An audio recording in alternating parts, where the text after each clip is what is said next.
Before I get started, I want to give a big shout out to Open Fortune. Open Fortune flipped the fortune cookie on its head by giving marketers the ultimate tool to reach consumers in a surprise and delight moment. With over 47,000 restaurants reaching 99% of zip codes, Open Fortune puts ads on the back of fortune cookies, working with the likes of Zelle, Duolingo, Chime, ZipRecruiter, and Verizon. Shout out to Open Fortune for making today possible. All right, I'm really excited for this one. Welcome to CMO Weekly. Today, we have the distinct pleasure of hosting Aba Blankson, a visionary leader and the Chief Marketing and Communications Officer for the NAACP. Aba is a dynamic force behind the NAACP's brand, driving communication strategies, campaigns, and partnerships that elevate the organization's impact on social justice and racial equity. Under her leadership, they have launched groundbreaking initiatives like the Covid Unmasked virtual event and the award-winning campaigns, #WeAreDoneDying, and the virtual March on Washington, which brought national attention to the critical issues of racial disparity and injustice.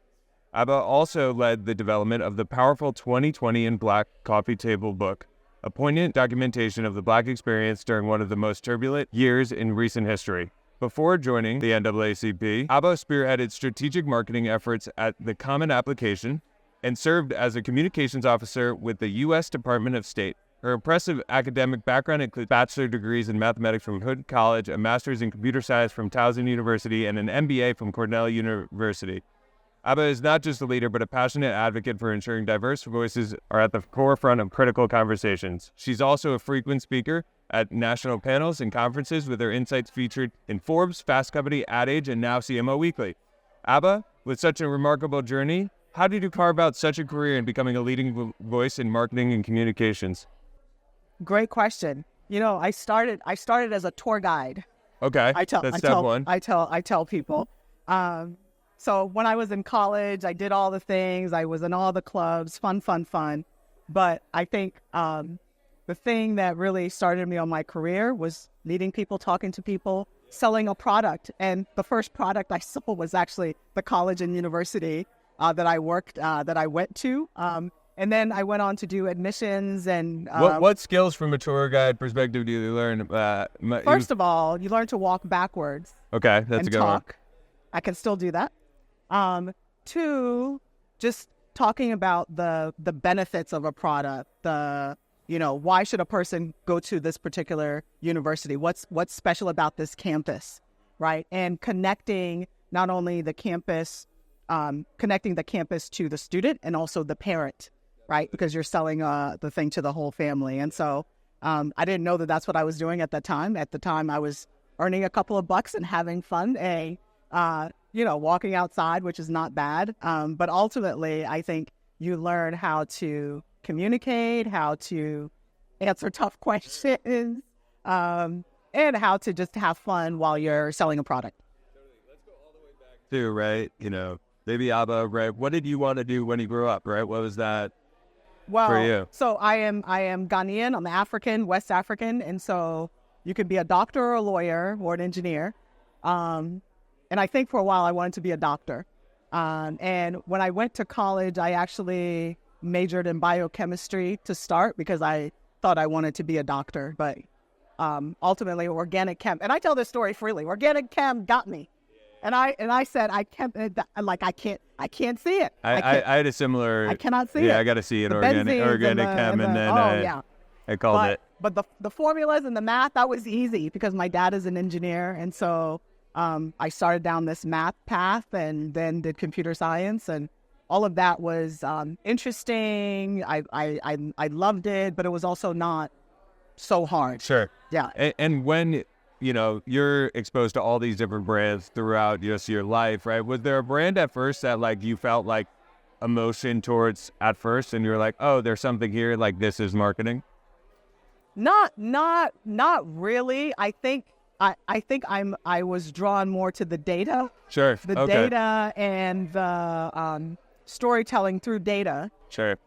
More so than anything. And then I can apply that to different brands. But it is being able to see how folks are reacting to a brand based on website trends, which excites me. And, was there a moment when you realized, this is exciting, but I'm also really good at it, and I need to pursue this as a career?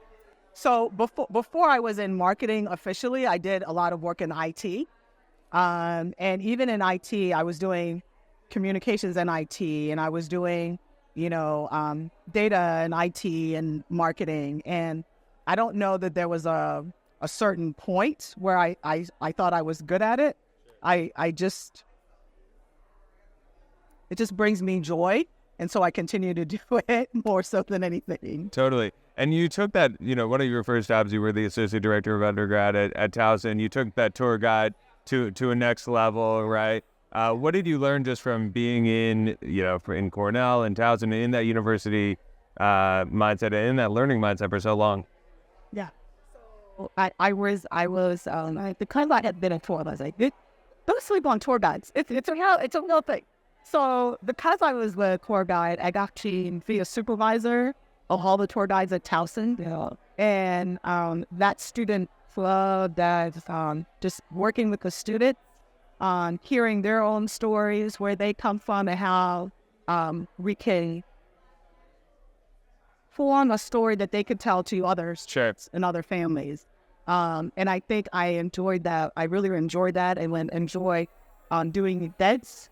And so we did a lot of events with the families, with the students, with the caregivers, and that notion of answering challenging questions. Because not everything is easy, and even in that context, which is not this. It's like I'm just showing you college campus. Sure. Even there, they're difficult questions. Totally. And so, just learning that and learning how to represent a thing. Totally. And you end up moving to the USAID, right? Yeah. How did you always have that mindset that you wanted to help, you wanted to be in civic service? Yes. I have always been in the nonprofit space, in wanting to do sort of community service, wanting to serve. That has always been true. But I moved to Ghana to work for USAID because at a certain point I had to get married, and life happens, and so my husband was living in Ghana, and so I moved to Ghana to join him, and got the job at USAID, which allowed me to travel all throughout West Africa, and I loved that. I loved every part of that. But yeah, so that it's interesting because in life sometimes we think career is you're just working, right? And you're working towards a particular aim or goal or ambition. But life is not linear. And so there are these things that come, and you may need to stop a job that you love to take care of a parent. You may need to move to a different location to follow a spouse. You may need to. So life is happening, and it's important that you not lose sight of who you are and what brings you joy and what your own purpose. But you also have to mesh it with what else is happening. I think that's something that just is part of the human experience. Yeah. People trying to figure out what they want to do, but also making sure they're putting their priorities first. Like, how did you manage that with your career? Work-life balance, yeah. Which is a myth.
And that comes from just good communication.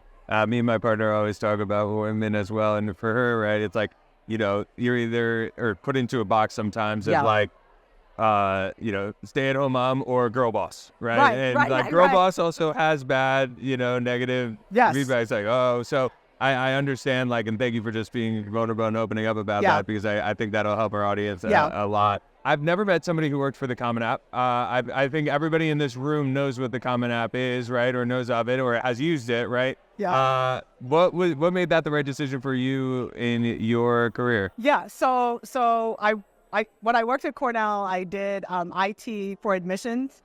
And so I was doing application processing and financial aid and all of these things. Very higher ed. Very mindful, very demure, very cutesy, very higher ed.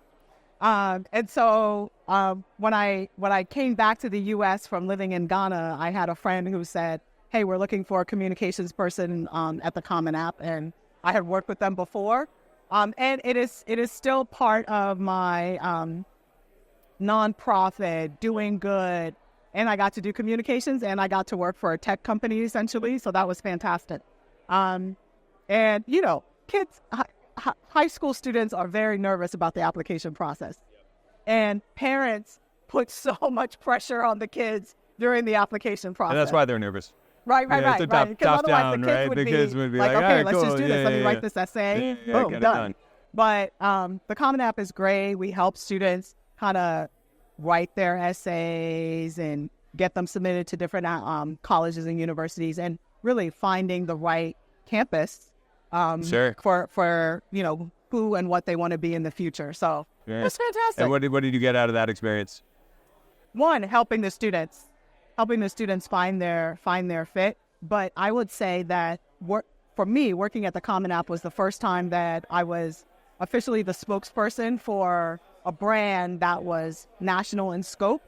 And there were times where, the Common App had some challenges, and we were on the New York Times and all of these kinds of things. Yep. And as a communications person, as a marketing person, just managing those situations and talking to press and all of those things, I learned at the Common App. So I have a soft place in my heart. So I want to ask you, bring you up to present day with your job at the NAACP. Yeah. You've been there for 7.5 years, which is the longest that you've been at a job. So there's got to be something special about it, right? Why join then, and what were the pain points that they were looking to solve at that time? So one, I'm a Gen Xer, so 7 years is like 20 years. Oh, true, right? True. Right? So I am committed. I am well committed. And the 2016 election and the outcome of that just highlighted for me the need for the United States to perhaps do different, to try to live up to the ideals that it espouses. And so I was looking for different places where I might bring my skills to help that. And I saw a job at the NAACP. I applied. I met the people, loved the people. And I think at that time, the problem that they were trying to solve is to bring the brand to present day. Sure. Right? And make the brand, in some ways, even more relevant. The brand has a long legacy, and I love legacy. There are so many brands, a Ford, a Chanel, that have this long legacy that are still present in today, right? Yeah. And so that was really my task. My task was to bring the brand to now. And in the middle of that, we had a pandemic, and we had an uprising with the murder of George Floyd, and then everything got real, right? Everything got real fast. And so for me, making sure that brands, and even being here at Brandweek, making sure brands and individuals sort of stick to their commitments and stick to the things that they said they were going to do to make sure that the country is welcoming of everybody, that it embraces diversity, equity, and inclusion, and that we don't sort of fall backwards. Because when we are better when everybody can bring their full selves to not only their home life, but their work life, I think the country is better for. And so it has not been, it's been a rewarding job. It's not necessarily an easy job. Yeah, I can only policy imagine. making takes time, and people understanding how they can play a role, how they can be part of the change, that also takes time. And, people commit and then they fall back, and then they sort of see something and they recommit and then they fall back. And so this dance is something that I live with every day, and trying to make sure that people know that even if you fall back, we're still welcome, and we still need you to be part of the solution and part of the problem. Totally. And with everything going on with the pandemic and George Floyd, right, I think a lot of people did the right thing and stepped back and listened to what was happening. When you joined NAACP, how much listening did you do to what was going on, and how did that impact your current job and your role? Yeah, so again, data. So for me, marketing communications is all about data and listening and research. And so we do a lot of that. You asked me about, we did a brand refresh. And the brand refresh was based on data and, how people remember NAACP and the visuals and the word mark and the logos and everything. And so for me, everything that we do is based on research, social listening, benchmarks. How is the engagement on social media? How are people tracking the conversations? Whether it is culture or advocacy, there's a part of it that is rooted in how are people receiving these messages, and how is it then driving action? Yeah, and what I'm curious, right? You brought up data a lot. Was there one number or one study that you dive deeper in and was surprised by the results of? Not really one, but I will say the first research project I did with the NAACP, what we learned was that folks know NAACP, NAACP, but we weren't branding appropriately. So we would go to an event, we would do an event, there'd be no visual branding, there would be no consistency. Which is step one. Which is step one. Step one, yeah, right? Yeah, step yeah. one. And so just even doing that has allowed us to do so many more things. And now I think, our social media presence has grown over the last 5 years. Our share of voices has grown over the last 5 years. So now I'm talking work, but I can't help but talk work. I can't help but talk work. But it all started with that initial research that said, okay, people know the name, but they don't associate that with anything that is happening today. And so then you put together a plan and a strategy to change that. And I'm sure a lot of your job too is, talking to the decision makers, making sure they're on board, right? With such a legacy brand, with such a serious mission, right? Yeah. How did you get that across that change is needed with this, right? We can't just be doing things the old ways, but you have their back. Yeah, that is a constant conversation. So we talk with different brands, different organizations. Sometimes people want to do the right thing, but are stuck, paralyzed, not sure how to do that. And so we help them just talk through what is real for you, what is authentic to you, your brand, your values, your culture, and can we start there? So that, because consumers, when you do something that is just for show, consumers can tell that immediately. And so it is good and critical to start from that place of who you are as a brand and what your values, your mission, and then how can you bring that into a social justice space or an even more mindful space. Absolutely. And when you're talking about just all the work that you've done, you've been there for 7.5 years, right? What are some of the campaigns or work that you've done that you're just super, super proud of? I'm going to tell you this. So we worked on called Towson in Black. And it's a fugitive book. They have a beautiful book that talks about all of the things that happened in 2020. So believe it or not, in 2020, we lost Kobe Bryant, we lost Chadwick Boseman, we lost John Lewis. There's the pandemic, all of these things that happened in 2020. So we documented that. And it was great at the time when it was published, and and everybody loved it. It was very emotional. But last week, it was 2 weeks ago, somebody did a video. They were talking to President Barack Obama, and it was on his coffee table. That's I'll show you this. I'll show you this post. And I said, "Oh my gosh, that is so fantastic." There it is. Yeah, that's success right there, right? That is success right there. Yeah, and that's beyond data. That is beyond data. That definitely is beyond data. Curious about your leadership style too, right? How do you make sure, you're one person, right? You can only get so much done. How do you go about bringing in the right people with the right values to do the right job? So one, I love my team.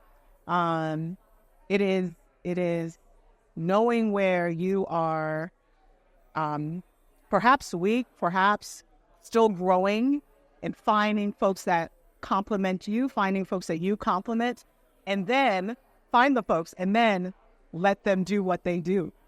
I think sometimes people forget that. Let them be who they are. Let them bring their full selves. Trust too. Yeah. I also say fail fast. And so we try things as a group. If it works, we keep going. If it doesn't, not afraid to take risk, not afraid to, sometimes step out on the ledge a little bit. It is in that space where you find the gems. It is in that space where you find the things that actually make a difference. I want to ask you the question of just what advice you would give your younger self. As a woman of color, we've had plenty on the show. Like, I'd love to hear just about you being in a leadership role, and what advice you would give your younger self. So, I think I would say, don't be afraid, and don't let others define who you are. It is okay to be, I tell people I'm a nerd. I love sports. I watch Real Housewives of Anywhere. I'm all of these things. And sometimes we allow others to put us in a box. I'm a Black woman that majored in math and computer science. And so there were certain spaces and rooms that I walked into that people would not necessarily look to me as a person who would have a solution. But I have to stay strong in myself and know that, I'm just as qualified to be there as everybody 100%. else. And so sometimes I think we allow others to define who we are. We don't need to do that. Absolutely. I want to talk about your personal life as well, too, right? We've talked a lot about your professional life, but what's something that you're just so proud of today? So I'm proud of my daughter, who is 11 years old. She's in 6th grade.